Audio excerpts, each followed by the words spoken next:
duty-bound to bring them along already. Alam niyo naman na ang pag-uusapan natin dito yung show nila eh. Di sana sinama niyo na rin sila. Di ba? So, but in any case, please do invite them if they're within the area, you know, just so that we can save time. With the permission of Congressman Pimentel, of course. Of course. Sila nga ang dapat nandito para silang sumagot. We want to know first the source.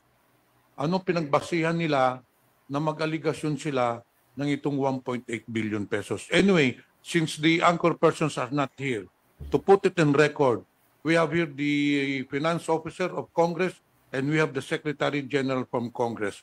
As I've said, the books of Congress are open to everyone, are open to public. So for the record, may I ask the Finance Officer or Secretary General Velasco, magkano ba talaga ang nakalaan sa budget natin for traveling expenses? Mr. Chair? The Honorable Secretary General Reginald Velasco's recognized. Well, I have here the financial report on the foreign travel, no? Since foreign travel was the one that was mentioned in the program. Number one. Okay, magandang hapon sa ating lahat. Magandang hapon Luzon, magandang hapon Visayas, at magandang hapon Mindanao. Samahan niyo ako sa isang oras kong palatuntunan dito lamang sa aking programa, Hulika News TV, no? At tuwing araw ito ng Martes hanggang Biyernes, alas 4 hanggang alas 5 ng hapon. Ganon din po pagsapit ng Sabado, alas 12 po ng tanghali. Tayo po may programa sa radyo. Sa radyo po yan, ha? Radio Station DWBL 1242 po, ha? Radio station. Kasama po tayo sa mainstream media po pagdating ho sa radio station. Ho. Ito po online po ito, no, sa ating through Facebook Live, ganoon din po sa ating live streaming, no, Martes hanggang Biyernes po 'yan, no. At I hope po na dumating ang araw makakapasok muli tayo ng ating pong programa po every weekdays po, no. Kunting kunting kadyut na lamang. So again, advance Merry Christmas sa inyong lahat at sa hapon na ito. Kahapon nung Sunday kasi nagkausap kami nito ang aking kababayan, Nelson Vinabinti Kabati, no? Nagkaharap kami, konting unwind, tagay na konti. So naitanong niya sa akin na hindi na raw niya ako napapanood sa aking programa tuwing hapon. Magandang hapon kabayan, ha, Nelson Vinabinti Kabati. Sabi ko sa kanya, baka hindi po, kasi ito po ay nasa Kimita po ito, nasa Facebook po ito. Na pag ito ay nag-appear sa inyo, lalabas at lalabas po ito sa inyo. Kaya salamat po sa marami po tayong mga kaibigan, yung pong ating po talagang solid supporters, solid followers po natin, na nagtataka po sila bakit wala na akong programa, no? Pero hindi po nila alam na tayo po tuloy-tuloy lamang sa ating pagprograma, no? So ito po, mayroon po tayo dito ilan pong mga talakay, no? Lalo na po itong si Vice President Inday Sara Duterte na siya ngayon ang Secretary ng Department of Education, na marami pong siyempre yung mga kalaban, alam mo na, yung mga ayaw po sa mga Duterte ay nanawagan po sila na mag-resign na si Inday Sara. Siyempre si Inday Sara, mataas po ang respeto sa Pangulo ng Bansa, kay Pangulong Bongbong Marcos Jr., dahil nga po wala naman sila naging problema. Bagamat po may problema po ang mababang ito pong nasa Kongreso sa mababang kapulungan, regarding po ito sa mga budget po o sa budget hearing po tungkol po sa confidential fund at intelligence fund.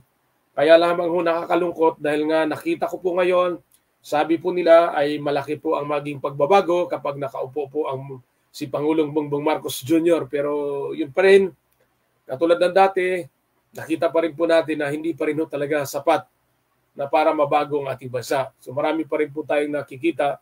Bagamat slowly but surely, in God's time, in due time, no, baka lumabas na po ang kakayahan po, no, na mabago po talaga bansa.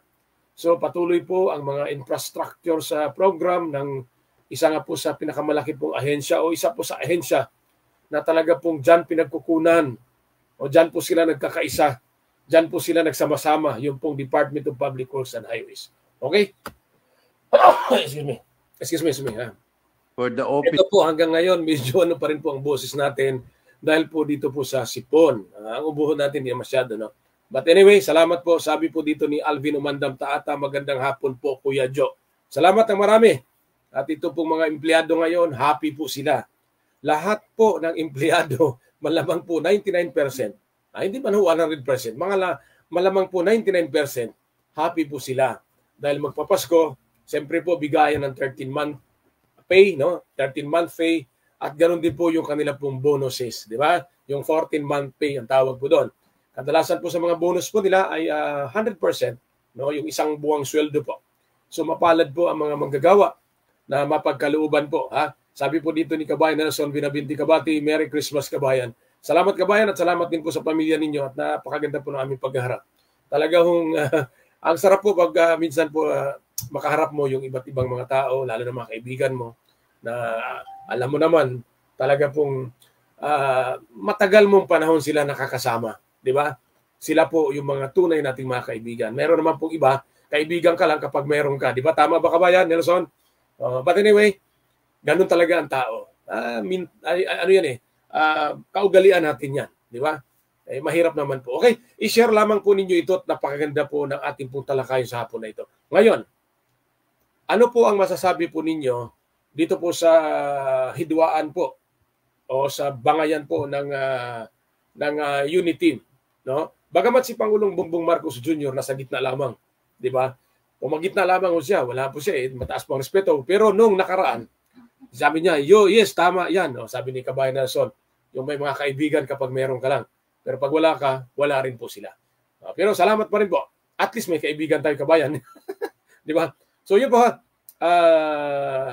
Nung nakaraan po, bumisita po ang Pangulo kasama po si House Speaker o Speaker Martin Romualdez Jr. Meron pong mga taga-supporters o meron pong mga supporters ng Duterte, no? Lalo na kay Inday Sara Duterte, na talaga pong nilapitan po si Speaker Martin Romualdez. At nagpasalamat po sa kanya sa patuloy niyang pagsuporta kay BP Sara. O mga OFW po ito.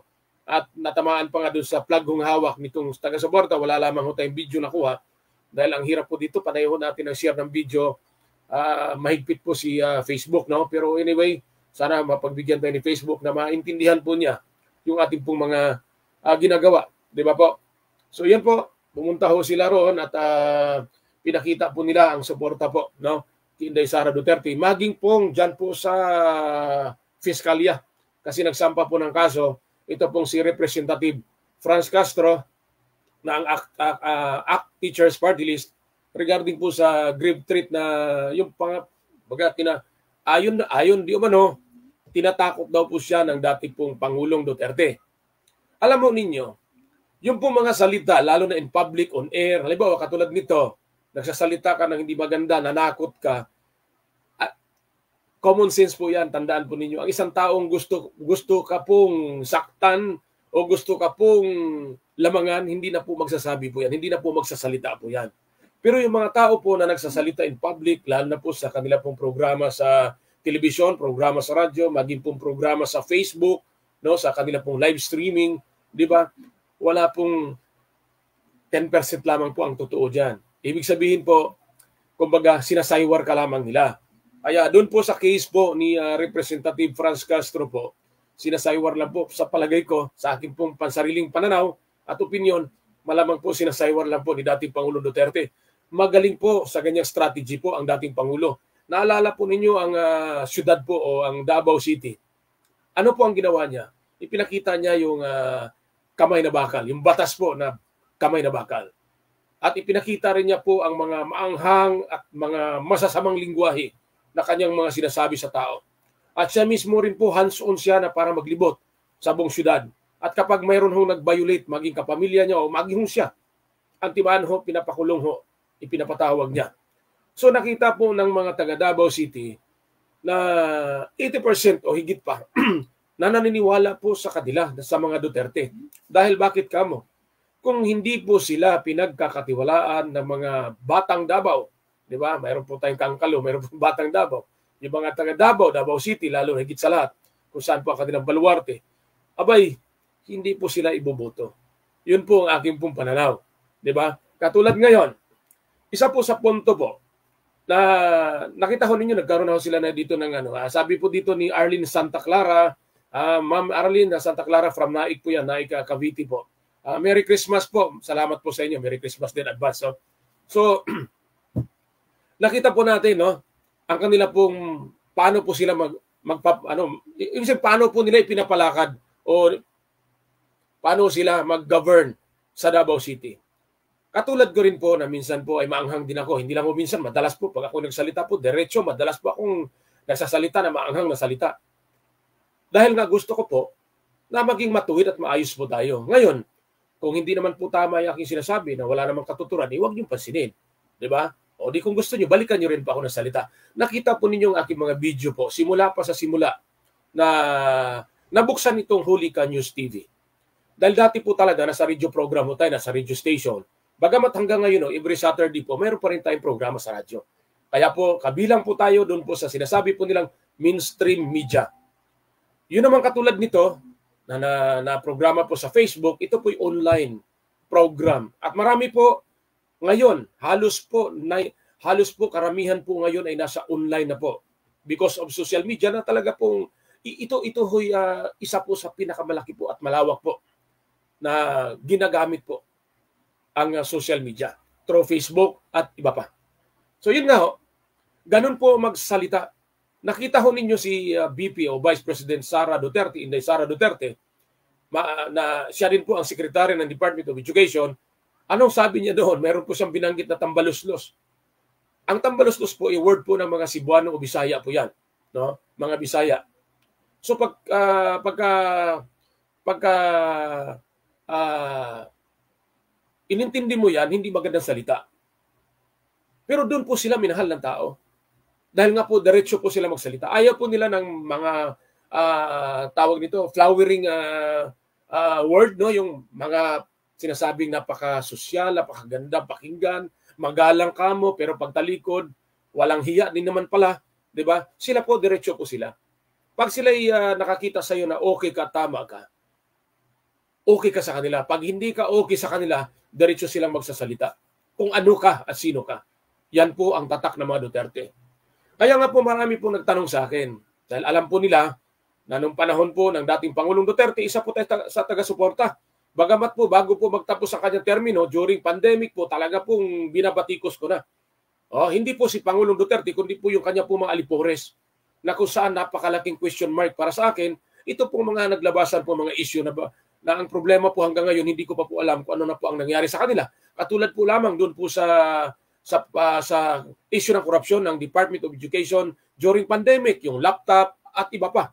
Ganon din po sa COVID-19, no? Yung pong mga kagamitan, no? Ng Department of Health na kung saan po bumili po silang napakarami at napakamahal na mga kagamitan para sa COVID-19.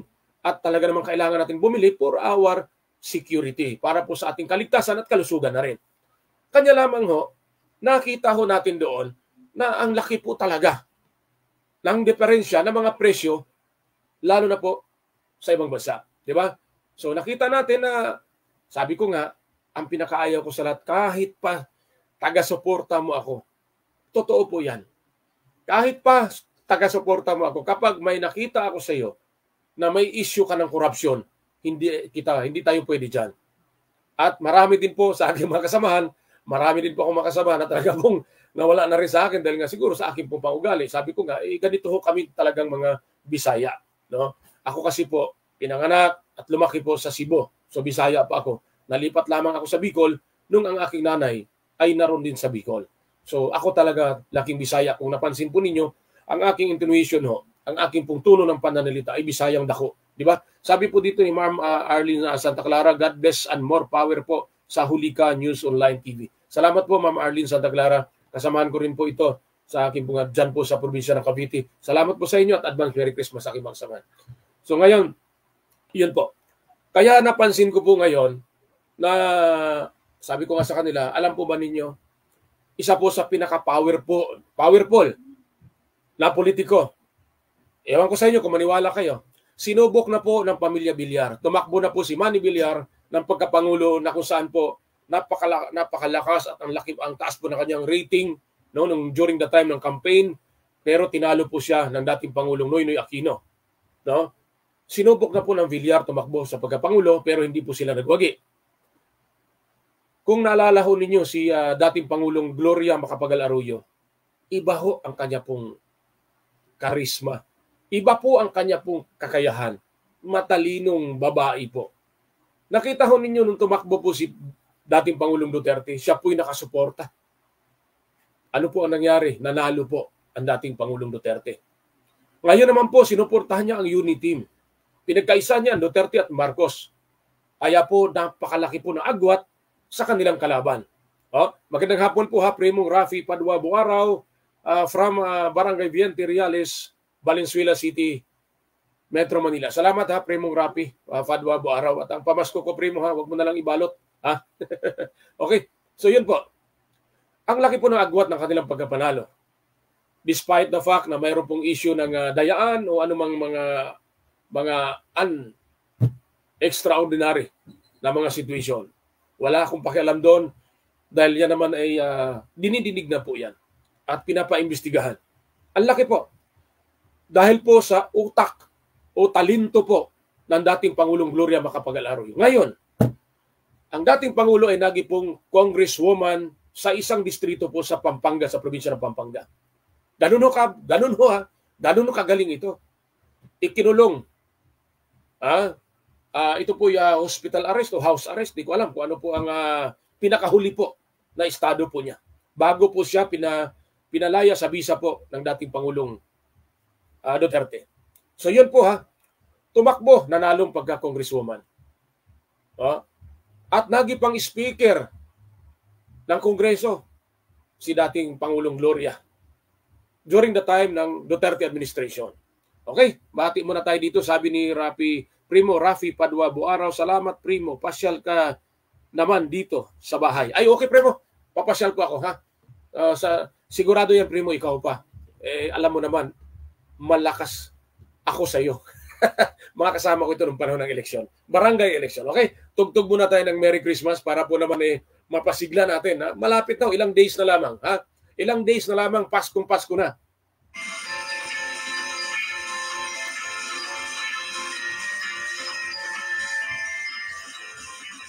Ayun di ba? Paskong Pasko na. Sa darating po na December 24, magkaroon po ang Hulika News TV, Hulika News Online, Hulika ni Jojo Sibial sa DWBL 1242. Ako po ipupunta po sa isang probinsya. Mayroon po kasing nag-request humingi sa akin ng tulong. Sa halip po na magkaroon po kami ng Christmas party kasama po ang aking mga kasamahan sa buong persa po ng aking programa, lalo na po sa aming executive producer. Salamat po ng marami sa inyo. Marami nga po ang nagsasabi, tatagal daw ba ang programa ko? Hindi pa po sila naging kasama ko. Wala pa po sila sa aking programa. Dekada na po ang aking programa. Kaya ako po nagtataka lamang sa kanila, kabago-bago pa lamang nilang na, kumbaga ilang taon pa lamang, 5 taon, 6 na taon pa lamang sila. At ang problema nga doon, totoo ba talaga silang media? Yun po ang pinakatanong doon na malaki. But anyway, hayaan mo na yun. Diba? Pero tayo, tuloy-tuloy lamang tayo sa ating pag-program. So yun po nanalo po ito at naupo pa bilang House Speaker itong si dating Pangulong Gloria Macapagal Arroyo. Isa po siya sa mga consultant, kung di ako nagkamali, para patakbuhin ang dating gobyerno, ang dating administrasyon. Maging sa ngayon, kanya lamang nagkaroon po ng malaking epekto yung pong pagkaroon po ng hindi pagkaunawaan ng grupong unity team. Hindi na po sila unity team ngayon. Sila po'y kanya-kanyang team na. Di ba? Kung napansin ninyo, sabi ho dito ni Fred Castissimo, good afternoon, Boss Jojo. Salamat po. Salamat sa inyo, Fred Castissimo. Diyan po sa probinsya po ng Pangasinan. Lahat ng mga Ilocano, magandang hapon po sa inyo dyan. Sa lahat ng mga Ilocano from Region 1, Region 2, at Baguio. Ilocano din kasi mga salita dyan. Sa Cordillera, Region, ano pa bang mga part ng Region 3, Nueva Ecija, mga Ilocano yan magandang hapon po sa lahat ng mga Ilocano. Okay, thank you po. Thank you po sa inyo pong panunod at pagtutok. Salamat po sa pag-share po ninyo. Thank you. So, yun po ganun po kagaling ito. Sabi nga nila, magaling si dating Pangulong Duterte, magaling si Pangulong Bongbong Marcos Jr. Hindi. Mas magaling ho rito kung inyo pong maanalisa. Mas magaling po rito si Congresswoman, Representative Gloria Macapagal Arroyo. Dahil napag-isa niya ang dalawang pinakamalaking pamilya dito sa bansang Pilipinas. Kaya nga ito nga ho ngayon po, ang ginawa po ng magkabilang grupo, nagpaikot po sila para magpasorbi.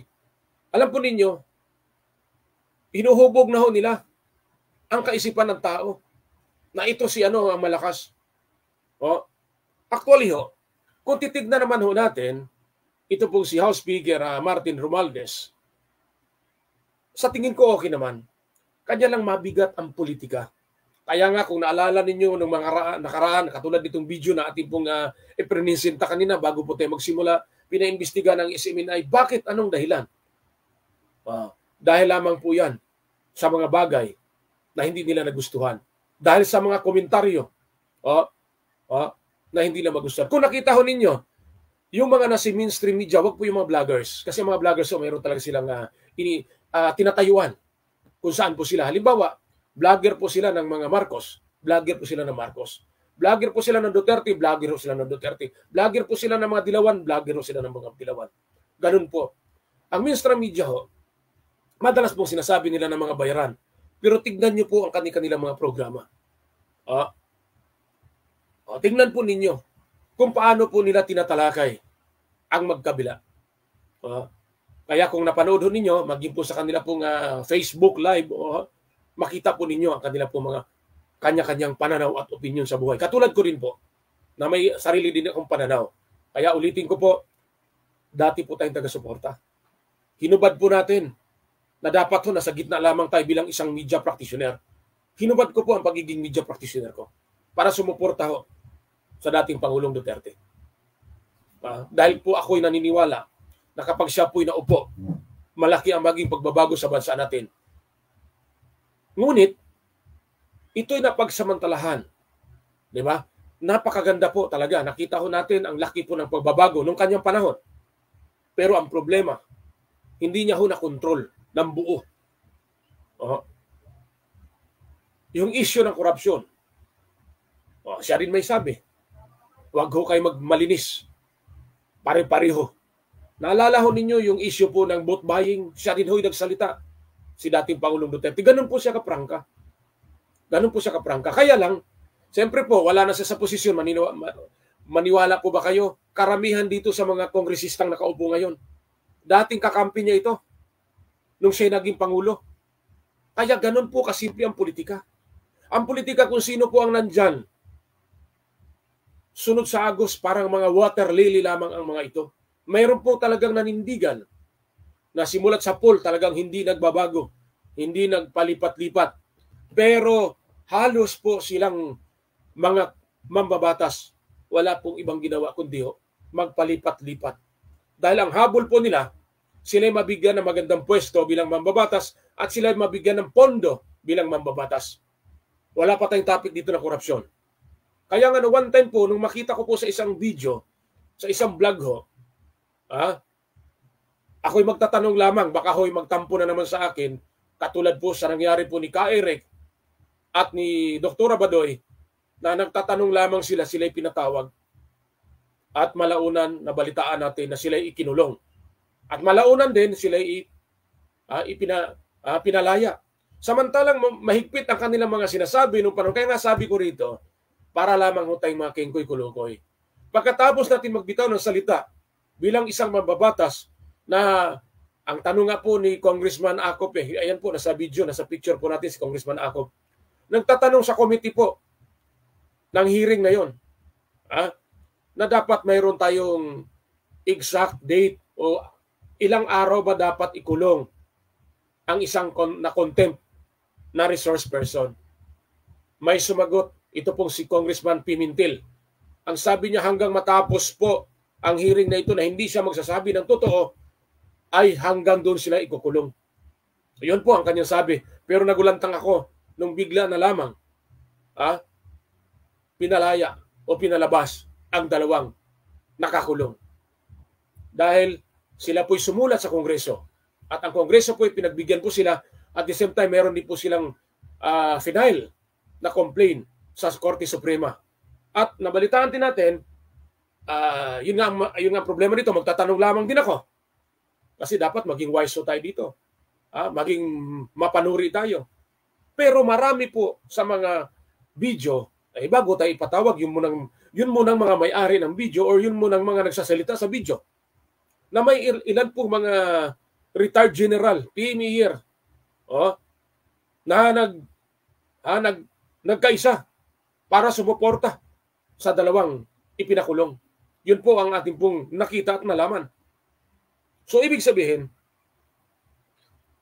nung sila po'y magsalita na kailangan ipakulong, ikinulong, malauna nalaman natin pinalaya din. So ibig sabihin, naniniwala na po ako dun po sa sinasabi po ni dating Pangulong Duterte na mahina o weak ang ating gobyerno. Diba? Totoo ba ito? Nagtatanong lamang ulit.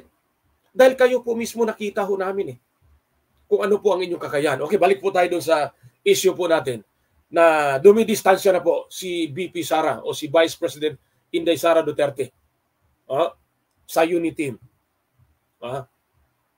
Dahil sa totoo lamang pakiramdam at pakiwari po ng mga taga-suporta ng Duterte. Kung nakita ho ninyo, nung nag-file ng complaint po si Representative Franz Castro, nakita po niyo mga taga-suporta. Dumating po. Doon po. At nagtipon-tipon sila, nanawagan sila sa kanilang pagsusuporta. Kaya sa totoo lamang ngayong darating na 2025, ito po'y isa po sa pinakamahiwaga, pinakamagandang eleksyon sa buong kasaysayan ng ating bansa. Baka akala nyo noong 2022. Hindi ho. Itong 2025, dito natin makikita kung sino ang mga tatakbong senador, sino ang tatakbong mga doon natin malaman kung sino ba talaga ang mahal ng tao. Kung talaga bang mahal pa rin ng tao ang dating Pangulong Duterte o hindi na. Doon natin malaman. Diba? Salamat po sa inyo pong pag-share.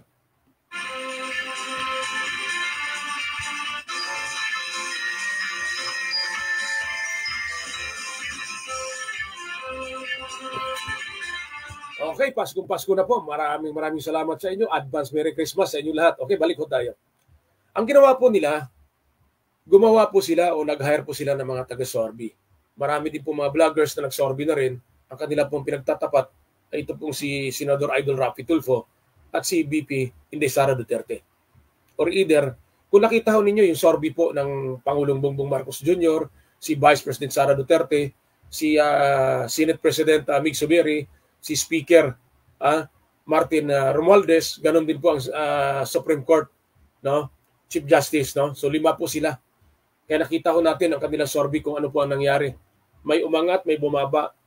Siyempre po ang Korte Suprema, hindi po talaga yan aangat ng aangat dahil po sila po iba. Ang kanila pong boses na sa loob lang po nila. Hindi po sila araw-araw nagdadakdak ko dyan para magkaroon po sila ng public, in public, para po sila magpapakilala. Hindi po. Sila po'y nandyan lamang sa kanilang institusyon. Doon lamang umiikot-ikot ang kanila pong mga kwento o kanila pong mga kinakaharap po na anumang mga bagay samot sa hari pong mga kaso na dapat nilang asikasuhin at dapat nilang tutukan. So yun po.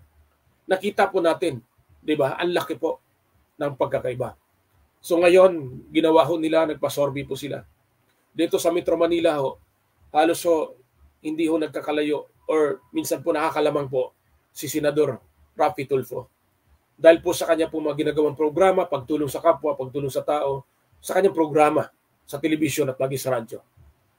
Hanggang siya maupo na senador, dala-dala po niya yung kanya pong estado na talagang malapit siya sa mga taong inaapi at galit siya sa mga nang-aapi.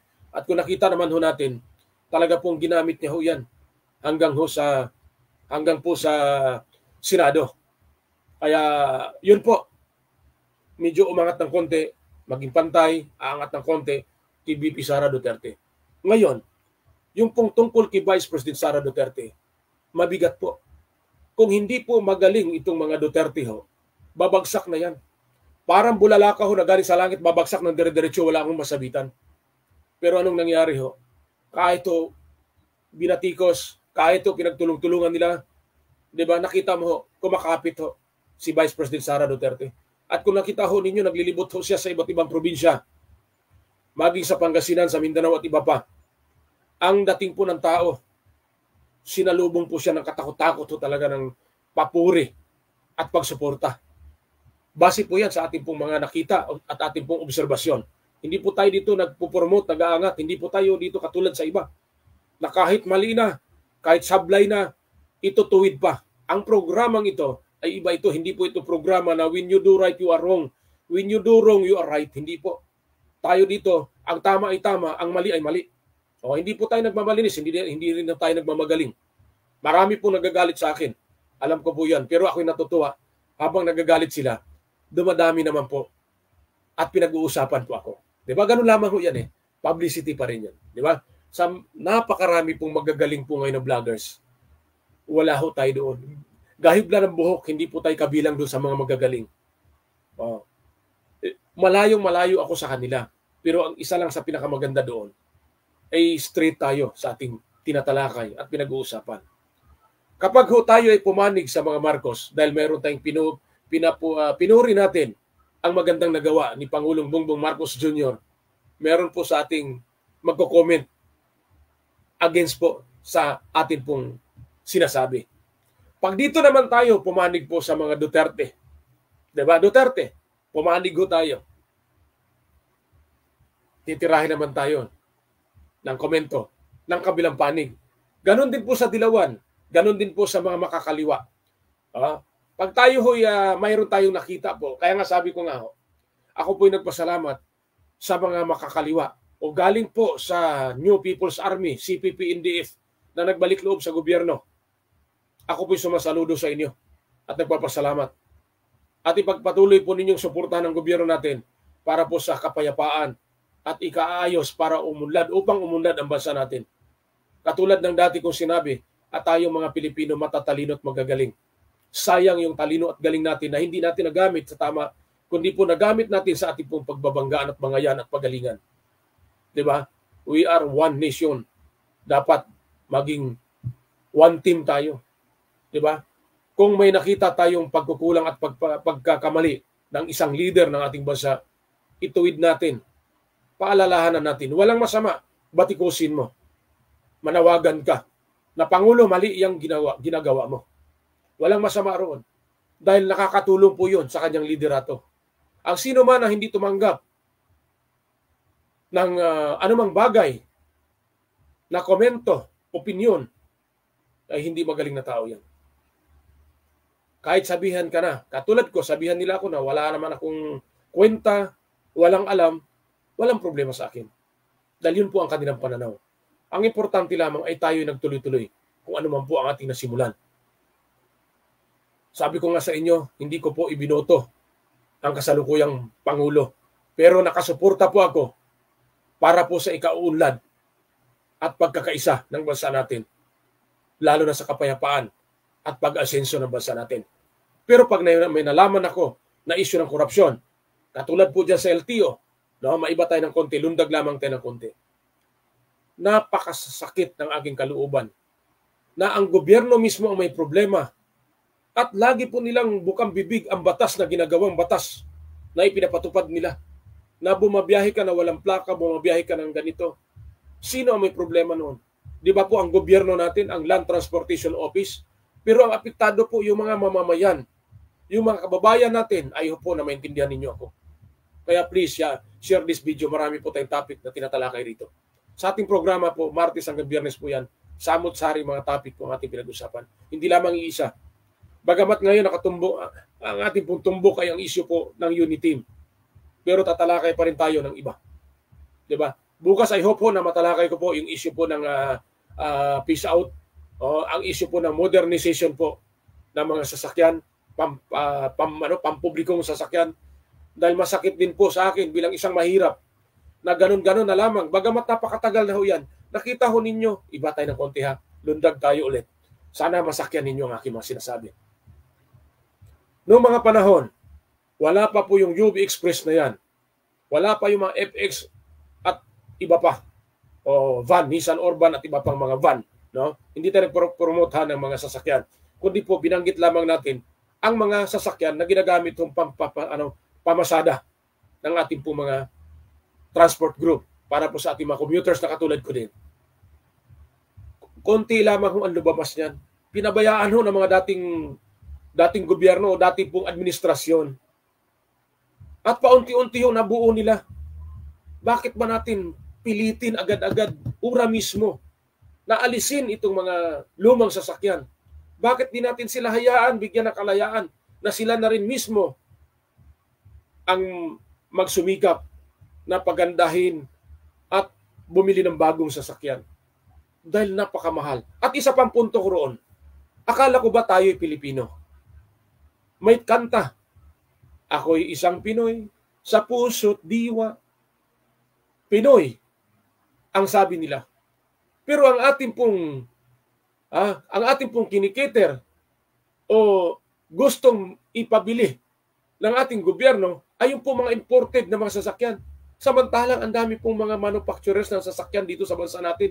Bakit hindi natin sila tulungan na makapag-produce sila ng mga maayos at magandang sasakyan katulad ng air condition at maging pong safe at secure ang kanilang mga travel? Di ba? Bakit ganon? Palagi pong imported ang kanilang tinutukoy. Ano ang naging dahilan? Baka maniwala na ako sa kanilang mga bulong-bulungan na mayroong tungpats dito. Di ba? So balik tayo doon, Kitay Sara. Balik tayo, ha? At para po natin mapaigi ang ating kwentuhan. Baka mapalayo tayo. Bukas po, tatalakayin po natin yan. Himay-himayin, isa-isahin natin yan. Nandyan po ang pagwilga po ng ilang pong transport group. Hindi naman sinasabi ko na sila'y mali. Kung tutuusin, nakasuporta po ako sa kanila, sa kanilang layunin. Dahil ako po may mga kamag-anak na may mga tig-isang unit na tumatakbong jeep. Pag ngayon pinis out yan, saan sila kukuha? At napakatindi ng proseso para makakuha ka ng hulugan. Hindi biro. Maswerte itong mga opisyalis ng mga transport group antimano. Madali silang maka-avail. Paano na itong mga ordinaryong mga operator at driver? Kaya ba? Mabigyan ba ng gobyerno? Madali bang mag-loan para makakuha niyan? So anyway, balik ko tayo. Napunta na naman tayo sa transport group. Okay, balik ko tayo dito. Inday Sara Duterte. Kahit saan ako magtanong, lalo na po sa mga Bisaya, di ba mayroon po tayong sinasabi na FBI, fully blooded Ilocano. FBI po ang tawag nila doon. Naalala ko yung isang pulis na kausap ko, isang hepe po. Sabi niya sa akin, sir, dahil nga po ang Pangulo natin ay isang Ilocano, siyempre po naman, karamihan po sa iupo ay mga Ilocano din. Sabi ko, tama naman, dahil yun po ang gusto ng Pangulo para po ang tiwala niya. Kasi tiwala po sa kanya pong kapwa, kababayan.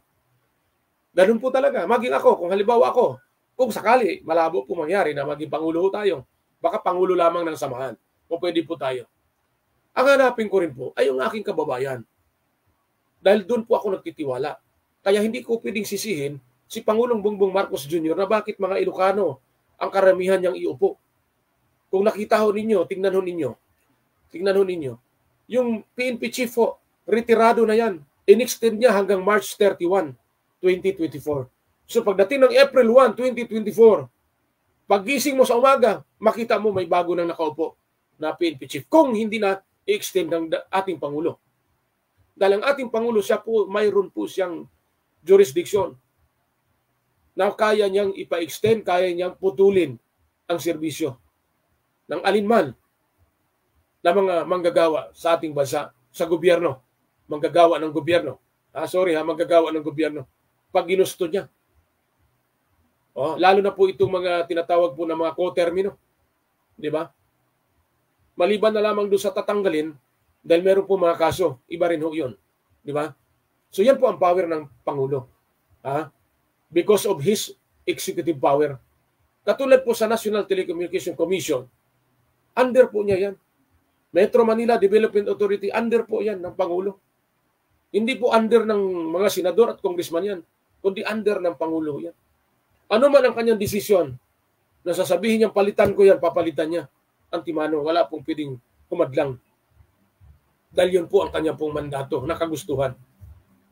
Yan po ang power ng Pangulo. Kaya marami pong nagnanais maging Pangulo kasi tignan ho ninyo, si VP Sara pangalawa sa pinakamataas na opisyal ng ating gobyerno. Pero minsan po ang kanyang boses hindi ho ganun.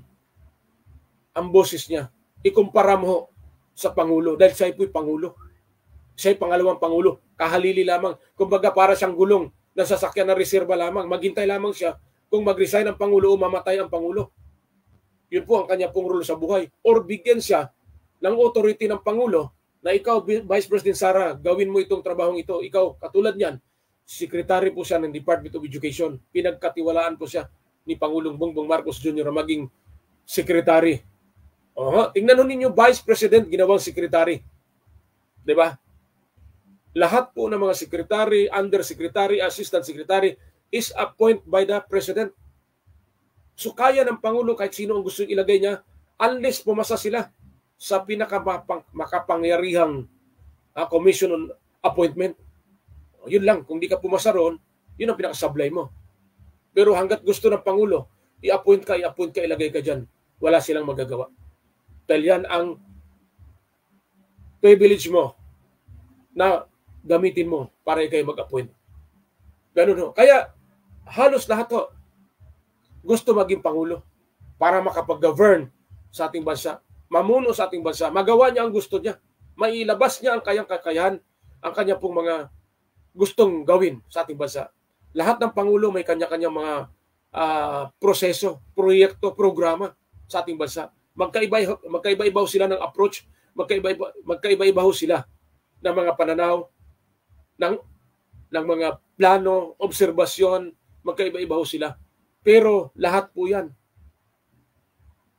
gagawin nila kapag sila'y nakaupo. Dahil yan po ang pangako nila. Sukli ng pagtitiwala ng taong bayan. Kaya mahirap po ang sitwasyon ni VP Sara Duterte. Kaya nga po yung kanyang ama na si dating Pangulong Digong pumalag po sa ginawa po ng mga ilang mambabatas.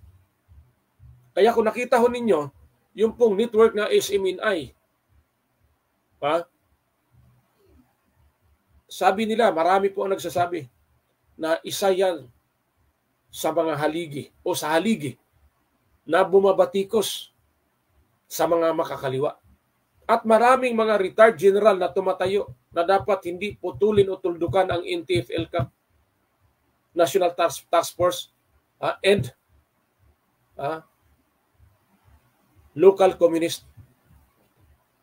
Di ba? NTF-ELCAC. Yun. Dahil naniniwala po ang mga dating mga general na kailangan po yung programang ganyan. Kaya nga nakita ho ninyo, magkaiba-iba ho sila ng pananaw. Iba po yung pananaw ni Vice President Sara Duterte regarding sa approach po ng NPA. Iba rin po ang pananaw ni Pangulong Bongbong Marcos Jr. regarding din po sa ano. Kaya marami pong lumalabas ngayon ng mga video. Marami pong mga lumalabas na haka-haka. Marami pong lumalabas na mga issue topic regarding sa magkabilang panig. Ngayon, nasa tao na lamang ang paghusga niyan. Kung talagang karapat-dapat ba sila o hindi. Kaya marami nagtatanong sa akin. Malayo pa man, marami na pong nagtatanong. Ano daw po ba sa tingin ko sa darating na 2028? Sino ba ang pinakamalakas o malakas na kandidato sa pagkapangulo? Wala naman pong iba ditong Pangulo lamang ho ang pinag-uusapan. Dahil kapag ikay naging Vice President, marami na pong Vice President ho na nawalang saysay ang kanila pong posisyon. Sorry, sa dosi na walang saysay ang kanila pong posisyon. Bakit? Noong panahon ng Aquino administration ni dating Noynoy Aquino, ang Vice President noon ay si Jojo Binay ng Makati. Ano po ang kanya pong posisyon? Napakaliit ng budget niya. Ano po ang maitulong niya sa mga tao? Nakita naman natin ang Makati kung paano nila pinaunlad sa kanila pong pamumuno ng kanilang pamilya dahil hindi na po si Jojo Binay ang mayor ngayon ng Makati, kundi po ang kanyang anak. At tuloy-tuloy po ang kanila pong pagtulong. Kung nakita ho ninyo, lalo na ngayong darating na Pasko, maswerte, mapalad ang mga taga Makati. dahil hindi po pabaya o nagpabaya ang mga Binay para po sa kanilang nasa sakupan. Sa laki po ng kanilang pong budget o sa kalaki po ng kanilang kinikita sa syudad o sa lungsod ng Makati, ang kinikita nila ay ibinabalik din nila ang serbisyo para sa tao, pagtulong sa tao. Sana ganun lahat ng syudad. May mga syudad na kahit malaki ang kita, hindi pa rin kaya sapat matulungan, mapaglingkuran ang kanilang mga kababayan o kalugar. Dahil ang lagi po nilang sagot o lagi po nilang kasagutan sa ating po mga katanungan ay hindi sapat ang kanilang pondo para mamahagi ng katulad ng ibang syudad na ginagawa. Di na natin babanggitin kung anong mga lugar yun. Alam na po ninyo yan kung saan. Dahil ikaw po na isang taga Malabon, ikaw po na isang taga Nabutas, ikaw po na isang taga Valenzuela, ikaw po na isang taga Caloocan, isang taga Quezon City, taga Muntinlupa, Las Piñas, Pasay, alam mo po kung ano po ang mayroon sa lugar mo. Ganun po yan. Kaya sila ulit, balik ko tayo, nagtanong sila sa akin kung sino ba ang isa sa pinakamalakas. Sabi ko sa kanila, kung sa ngayon po ang ating pong titignan, kung sa ngayon po ating pong obserbahan, wala po na hindi po malakas, kundi po ang sekretary ng Department of Education, si Sara Duterte. Bakit? Marami po mga Bisaya. Kung nakita ho ninyo, ikumpara ninyo ang boto po ni Pangulong Bongbong Marcos Jr. kay Vice President Sara Duterte, hindi Sara Duterte, 31 million or almost 31 million kay Pangulong Bongbong Marcos Jr. Sa kanya po, almost 32 million. Kaya 1 million halos ho ang diferensya, ang differentiate ho, ilang dalawa. So meaning to say ho, maraming sumuporta sa kanya. Kaya malaking treat ho si Vice President Inday Sara Duterte sa darating na 2028. Bagamat napakalayo pa nun. Pero ganun talaga ang politika sa bansa natin. Pagkaupo mo, agad-agad tibagin ka. Pagkaupo mo, ang plano nila sa darating na ulit, sa bago na ulit, sa darating na naman ulit. Ganun na ang politika sa bansa natin. Hindi ka makakabuilo. Ika nga, puro ka lamang primera, kumbaga sa kambyo na sasakyan, puro ka lamang start. Hindi ka makakarating doon sa pinakasagad na kambyo. Bakit? Ang daming hadlang. Isa sa hadlang ng ating pong Marcos administration na dinanas din po ng ibang administrasyon. Yung pong ginawang pambubuli ho ng bansang China.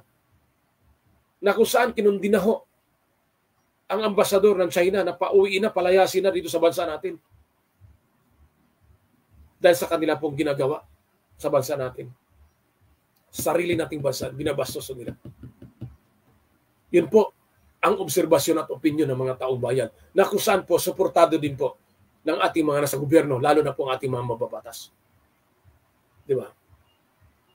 Marami pong may mga potensyal sa darating po na 2028. Andyan po si Rapi Tulfo na pinag-uusapan, andyan po si House Speaker Martin Romualdez at iba pa. Pero isa po sa malaking threat nila. Kaya nga ang politika ho, napakarumi. Ang kakampi mo naging kalaban mo na. Ang kalaban mo naging kakampi mo. Kaya wala hong permanenteng kaibigan sa politika. Totoo po yung kanilang sinasabi. Kailangan nilang tibagin si Vice President Inday Sara Duterte para maukupa nila ang islat sa darating. Kaya nga ngayon darating na 2025, maniwala kayo sa hindi, ito yung the best na midterm election sa lahat. Dito natin makikita. Kasi bakit? May mga partido ho sila. May partido po ang Pangulo, may partido din po ang Duterte, may partido din po ang iba pa. Sino ngayon ang pinag-uusapan? Hindi na ho si Chis Escudero. Hindi na rin ho yung mga magagaling na dating pinag-uusapan, hindi na ho sila. Wala na rin ho sa eksena si dating Vice President Leni Robredo. Wala na ho yan. Iba na ho. Kaya pagdating po ng midterm election, marami pong manok sila. 12 po yung kanilang patatakbo yung senador. Kasama na po. Teka lamang, baka mayroon tayong hindi nabasa rito. Okay na, nabasa na pala natin lahat. Thank you po sa mga nag-comment at sa mga nanonood. Salamat po sa inyong pag-share. Naalala ho ninyo yung mga strategy po nila. Naalala po ninyo yung tumakbo po, ito pong 2022 election. Nag-file po si Senador Ronald Bato de la Rosa. Nag-file din po si Senador Bongo. Pero bigla ko sila nag-withdraw. Strategy po yan. Nag-file po si dating Yusek Martin Dinio. Biglang pagdating ng oras ay nag-substitute si dating Pangulong Digong Duterte. Strategy po yan. Tinitignan po ng tao kung sino ang gusto nila. Kung ano po yung sigaw ng tao. Nakita ho ninyo. Kaya nga sabi ko, sana wag ho maibalik yung sinasabing history repeats. Di ba? Iyon pong nangyayari sa ama ni Pangulong Bongbong Marcos Jr. Dahil po sa nakapaligid sa kanya. At daw, ako'y humanga sa ama ng ating Pangulo. Dahil kung talagang sinasabi nilang gahaman sa pwesto, hindi sana siya bumaba nung kanyang panahon para mag-exile patungong Hawaii. Di ba po? Gagamitan niya yun ng kamay na bakal. Gagamitan niya ng pwersa yun kung gustuhin niya. Pero hindi niya ginawa dahil mahal niya ang mga Pilipino ng dating Pangulong Ferdinand Edralin Marcos Sr. Yun po. Kung mayroon na pong mga bagay na naging kapuna-puna nung kanyang regime o kanyang kapanahunan na siya namumuno na mamahala sa bansa natin, yun po'y history na nakikita at nalalaman natin. Kaya I hope ngayon na hindi mangyari ang nangyari sa ama ng ating Pangulo. Na sana tumayo siya at mag-decision siya firmly. No? Dahil ang mga tao nakamasid at nag-observe lamang. At ang pinakamahirap pa dito, marami po tayong mga dating mga general na nakaantabay lamang, nagmumonitor ho kung anong takbo ng ating gobyerno. At lahat ng mga yan, naranasan nila nung panahon ng kanyang ama kung paano mamamalakad. Mayroong gusto, mayroong kontra. Ang pinakamahirap dito, yung mga kontra ng kanyang ama. Kaya mag-ingat po ang Pangulo. Yun lang po ang aking pong maipayo sa Pangulo natin. Mabigat po ito. Lalo na ngayon na halos po si Inday Sara Duterte hindi ho nila pinapahinga. Kaliwat kanan ang banat ho sa kanya. Bakit nila ginagawa yun? Napakasimple. Because of politics. Dahil alam nila napakalaking threat si Inday Sara Duterte sa darating na 2028. Ang tanong doon, tatakbo ba kaya? Dahil kitang-kita na ho ni Inday Sara Duterte, ang Secretary ng Department of Education at ang pangalawang Pangulo ng ating bansa, na ganun karumi ang politika sa bansa natin. Unlike sa ibang bansa. Bagamat maraming kahawig na at kapareho natin, pero ang iba doon kakaiba. After ng eleksyon, back to normal, back to basic. Tapos na. Sintayin na naman nila kung kailan po magkaroon ng eleksyon. At doon naman ulit sila magbalitaktakan, magpakitaan ng gilas o galing. Dito sa atin, hindi. Inanunsyo kang panalo ka. Hindi ka pa nakapanumpa, sinisiraan ka na. Yan po ang politika dito. Kung nakita ho ninyo, yung aking pong mga kapwa vloggers ho dyan, ang aking pong kapwa media ho dyan, siyempre may kanya-kanyang opinion sila. Pwede yung opinion ko hindi na gusto, at yung opinion nila hindi ko rin gusto. Nasa malayang bansa ho tayo. At ginagalang ko po silang lahat. Kung sila kontra kay Inday Sara Duterte, no problem. Just go ahead. Sabihin mo kung anong sabihin mo. Walang problema. Lalo na sa akin. Bakit? Ako mismo alam ko kung ano ang tama at mali. Kung kayo na may kontra kay Pangulong Bongbong Marcos Jr., go ahead. Walang problema. Sabihin niyo ang gusto ninyo. Walang mawawala.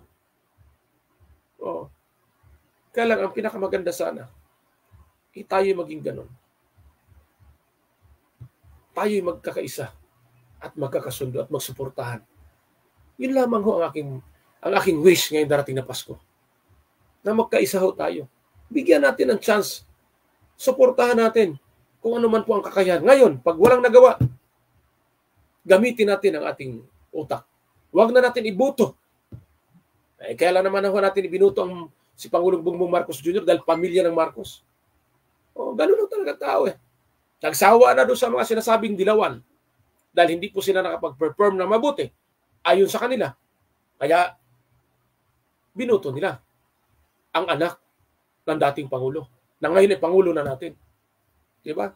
Kaya nga minsan, kanina nung kahapon may kausap akong kaibigan ko. Solid supporter siya ng Marcoses. Pero nung sinabi niya sa akin, ako'y nagsisisi. Kuya, bakit? Bakit ka nagsisi?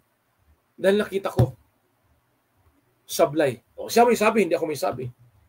Diba? Sabi ko sa kanya, bakit naging sablay? Nakita niya po, nag-observe pala po siya sa takbo ng ating gobyerno.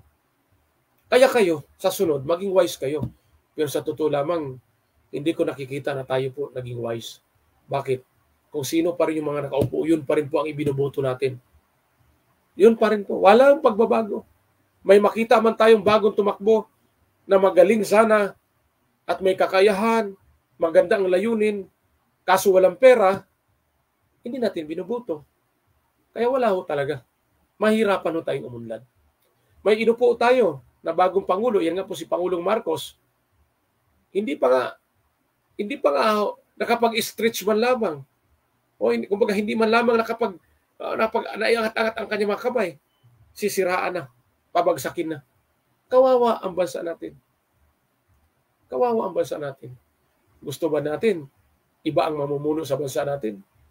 Huwag. Kaya dapat, kung mayroon man pong pagkakamali ang Pangulo, sa inyong palagay, sa inyong tingin, punain ninyo. Walang masama kung inyong batikusin. Sabi ko kasi inyo, wala akong pakialam kung batikusin kung sino mang nakaupo sa gobyerno. Nakita ho ninyo yung mga mambabatas nung lumabas ang issue sa fake news, apektado sila. Hindi sila makapag-move on. Nasaktan sila. Gusto nila, ang kanila pong gusto ay ang masusunod. Yan ba ang gusto ninyo, mga kababayan ko? Mga ganong klaseng mga mambabatas? Yan ba? Kapag ikay naging bisita nila doon bilang isang resource person, ang pwede mong sasabihin, yes or no lamang. Para bang nasa korte ka? Na hindi nila alam na ang dapat po na gawin ng mga mambabatas ay magpapaliwanag ka sa mga isasagot mo. Wala kayo sa korte. Dahil sa korte, mayroong abogado na nagdidipinsa sa kanya pong kliyente. Dito po sa hearing, welcome na mayroon kang counsel. Pero ang problema, yung counsel mo, yung abogado mo, hindi makapagsalita. Kundi po nangyari parang unyango. Oo, ate, gaganon at gaganon lamang. Yun po ang gusto nila mangyari. Samantalang matagal ng panahon, matatalinong mga mambabatas, hindi katulad nila. Kung nakita ho ninyo ng mga panahon ng dilawan, ang kanilang balitaktakan, sino bang nagpauso nitong contempt of the court? Ito'y isang pribilehiyo at tama naman din ang mga mambabatas, lalo na sa mababang kapulungan, na dapat ipakulong ang dapat ipakulong because of their power rights ng contempt issue.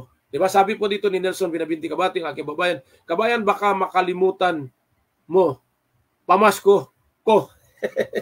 Salamat. Yun po. Dapat po bigyan nila ng pagkakataon ang tao makapagpaliwanag sa kanyang side. Hindi yung parang sinisikil ninyo. Parang ginawa nyo siyang robot na yes or no, yes or no. Paano niya maipaliwanag na bakit siya sumagot ng yes at bakit siya sumagot ng no? Di ba? At kapag ikaw nagsalita, nagpaliwanag, ay ang sabi nila, ikaw ay nanggugulo na sa nasabing investigasyon. Kaya naniwala po ako.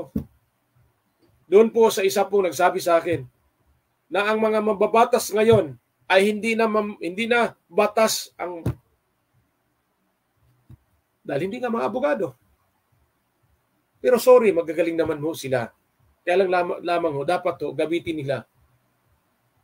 Kasi naalala ko ng mga panahon, kung naalala ho ninyo yung impeachment time ni dating Pangulong Joseph Ersel Estrada, napakaganda na kanilang balitaktakan, bangayan, banggaan.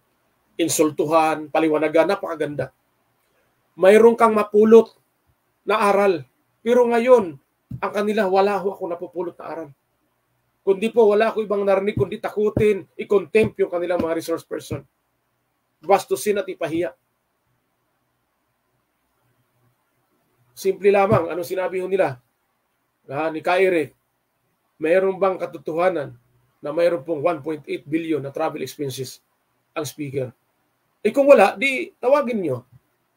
Sabihin niyo sa kanya, mali ka. Tinawagan ninyo. Sabihin ninyo kay Kaire, mali yung sinabi mo. Walang ganon. Ito po yung submitted report galing sa kuwa. Hindi po galing sa inyo. Ipagaling sa inyo yan. And dapat galing sa Commission on Audit na ito po ang katotohanan. Di ba, Otol, Juan Sibial, watching ha? Si Otol ha, Juan Sibial. Salamat, Otol ha. Otol Bong, salamat. Ganon dapat. Kasi iba yung level ninyo eh. Kayo ang gumagawa ng batas. At ang Pangulo ang magpapatupad ng batas. Yun po ang inyong mga trabaho. At trabaho din po ninyo na kayo po ay mag-imbestiga. Pero dapat ho, pakinggan din po ninyo ang panig po ng inyong inimbestigahan. Hindi po pagka sinabi po, sino bang hindi malito sa inyo? Sa dami po ninyong nagtatanong. Kahit man siguro ako, maging bisita ninyo dyan. Baka yung aking yes maging no, at ang aking no maging yes. Dahil matataranta ako. Diba? Sabi po dito, watching at Kuwait now, ha? Ang aking utol din, dalawang utol ko magkasunod. Maria Krishnan Sibial Ducosin. Yan po ang aking kapatid. Yan po ang aking kapatid. Major Krishnan, kumusta ka dyan? Yun po. Watching from Kuwait daw siya. Ingat po kayo dyan, ha? Lahat ng mga kababayan nating OFW. Salamat po sa inyo, ha? Mukhang nagpaparamdam itong mga kapatid ko, baka mamamasko sa akin to. Diba? Ano kaya kung ako manghingi ng pamasko sa kanila? Sabi nga ni Kabayan Nelson, pamasko daw niya. Ano kaya kung ako naman ang manghingi ng pamasko sa inyo? Pwede ba? Siguro pwede yun, di ba? Salamat po. Sa darating po pala na either ngayong Sabado or Sunday po, ang programa ko po, kami po'y pupunta sa isang probinsya. Hindi ko muna pangalanan. Sorpresa po ito. At meron po akong kasabwatin doon na tao. Siya po yung tao na humingi po ng tulong sa akin. Sabi niya sa akin, meron daw pong 2 pamilya doon sa kanilang lugar na nawala ng hanap buhay nung panahon pa ng pandemic. So walang, kumbaga, nag-iisa na lamang itinataguyod ang kanyang mga anak. Nag-aaral, kahit sa hirap ng buhay, talagang pinupursige nilang mapaaral ang kanilang mga anak. So 2 pamilya po ito. Ang kanilang hanap buhay ay yung pagbabalat ho ng bawang. So ang kita po nila sa loob ng isang araw, na simula madaling araw hanggang hapon po, ay kumikita po sila ng 80 pesos na libor po. So ang laki po ng agwat para po sa kanilang mga gastusin. Sila po ay nakatira sa wala pong kuryente, wala po silang kuryente, wala pong ano. Kumbaga sabi nga ho nila, pag sila daw ho'y nakaulam po ng noodles ha, ako po'y naluha nung kininto sa akin, bakit ako po'y mahirap na tao? Laki po ako sa hirap, alam po ng 2 kapatid ko yan, si Maria Krishnan Sibial Ducosin. Kaya nagsumikap yan magtapos, mag-aral at nag-abroad dahil matindi ang dinaranas naming hirap. Hindi ko na lamang ikwento rito kung anong hirap aming dinaras. Lalo na itong si Juan Sibial, kami po ay magkakasama niyan. Ako po ang panganay, sila po ang aking mga kasunod. So naranasan namin, mapalad na rin kami noon kapag kami nakakain po ng noodles. Kumbaga noong panahon namin, kapag may ulam ka na sardinas at noodles, pakiramdam namin mayaman na kami. Yun po ang aming pakiramdam noong panahon. Wala po kaming ibang ulam kundi po yung mga masustansyang ulam katulad ng gulay. Halos araw-araw simula tanghali hanggang hapon, maswerte na pag may almusal kami. So ngayon, binigyan tayo ng kunting blessing sa ating Panginoon. Salamat sa ating Panginoon. Salamat Lord sa blessings mo. At kami po ng aking pamilya ay nakakain ng maayos. Kahit ganito po ang aming buhay. Wala naman kami kakayahan para tumulong. Dahil wala naman kami maraming pera. Kundi po, lagi pong advokasya ko yan. Nasa halip po na ako po'y maghanda para sa aming Christmas party ng aking mga kasamaan, kundi po kami po'y mamigay po ng kunting groceries at kunting pera para po sa kanila pong Kapaskuhan na darating sa 24 ng hating gabi, bali 25 na po yan, ay makapaghanda man lamang sila ng kanilang makakain. So yan po ang ating gagawin. Hindi ko po babanggitin kung saang lugar, baka tayo ay kukuyugin. Ibig sabihin sa kuyugin, baka tayo pupuntahan ng napakarami na manghihingi ng tulong. Ang amin pong pinili po, 2 lamang pong pamilya. Kaya sorry po sa iba, hayaan nyo po, ipagdasal lamang po ninyo, ipag-pray po ninyo ng aking programa, Huli Ka News TV, Huli Ka ni Jojo CBL sa DWBL 1242, na mas marami pa po mag-donate o tumulong po, magbigay po ng donasyon sa aking programa upang ipamahagi ko po sa ating kapwa Pilipino. Dahil napakasakit po sa aking kalooban na ako po'y kumakain ng masarap yung aking po mga kababayan na kahit hindi ko sila kapamilya, hindi ko sila kapuso, hindi ko sila kapatid, di ba? Ay ang kanila pong pagkain ay asin lamang o toyo or mantika ang kanilang ulam. Dinanas po namin yan. Kaya kahit papano sa konting blessing, mabigyan po namin sila. So hindi ko po babanggitin kung saan lugar. Malayo po ito. At nagkausap po kami nung taong humingi sa akin, nung November pa. Hindi ko naman po ipinangako sa kanya. I hope na ma-provide ng aking po mga mahal na mga sponsors, mga supporters ko, lalo na po ang aking producer. Talagang nais na rin sumuko po ng producer ko sa laki po ng gagastusin. Pero salamat sa Panginoon, nahipo po ang kanyang puso't isipan na ituloy daw niya. Ito pong darating na Sunday. I hope po na magkita kami nito pong aking bibigyan. At mabless po yung taong bibigyan ko. Salamat po ng marami sa inyo. Yun lamang po. Hindi na po ako, sabi ko nga sa inyo, hindi na po ako magbabakasyon, hindi na po ako maghahanda, hindi na po ako, marami pong nanghingi sa akin ng pamasko, pero sorry po, wala po tayo ngayong taon na ito dahil meron po tayong paglalaanan na mas importante. Hindi naman masama ang magbigay, walang problema, blessing, nagbe-bless po kung gaano kabukas ang iyong palad sa pagbigay, ganun din ang biyayang ibabalik sa iyo. Pero ngayon nakikiusap ako na unahin ko muna po ito pong lumapit sa akin na mas sigit na kailangan ng tulong dahil kayo naman ay nakakain pa naman. Di ba? Sabi po dito ni Kabayan Nelson Buenabinti Kabati, kabayan, yung kilo ng bigas ngayon, 20 pesos, 1/4. Yan nga po. Kaya nga po, marami po mga Pilipino. Sabi nga po ng mga kaibigan ko sa abroad na dating taga-suporta ng Marcos, taga-suporta ni Pangulong Bongbong Marcos Jr., nagtaka sila. Dahil, ano ko lang to, bagamat tayo ay tapos na, kasi sobra na po sa 5 o'clock tayo. Pero anyway, dagdagan natin ng konti. Nagtaka sila hanggang ngayon, bakit ang 20 pesos bawat kilo ng bigas ay hindi pa rin naramdaman nila. At ang nangyari po ay nagipang 60 ang kilo ng bigas dito po sa Pilipinas. Hindi lamang sa Metro Manila, maging sa probinsya. Kaya ako po'y nagtatanong, totoo bang may ani pa tayo sa palay? Mahal na Pangulong Marcos. Nagtatanong po ako. Wala pong masama, Pangulo, ang magtanong. Kung hindi na po sapat ang ani po ng ating pong palay, ano po ba ang programa ng Department of Agriculture para matulungan ang ating mga magsasaka? Dahil sobra na po ang taas ng presyo ng bigas. 60 ang pinakamura 50 base po sa kanila mga kwento. At tayo din po ay naglilibot. Samantalang po nagpalabas po kayo ng executive order na hindi po lalagpas sa 45 peso bawat kilo ng bigas ang presyo po sa merkado. Pero ngayon po mas tumaas pa, nagipang 60. Dati po 50 lamang, ngayon naging 60. Ano na po ang nangyari sa atin? Yan po ba, mahal na Pangulo, ang aming po pamasko sa inyo? Nagtatanong lamang po. Nakita ho ninyo, pantay po tayo dito.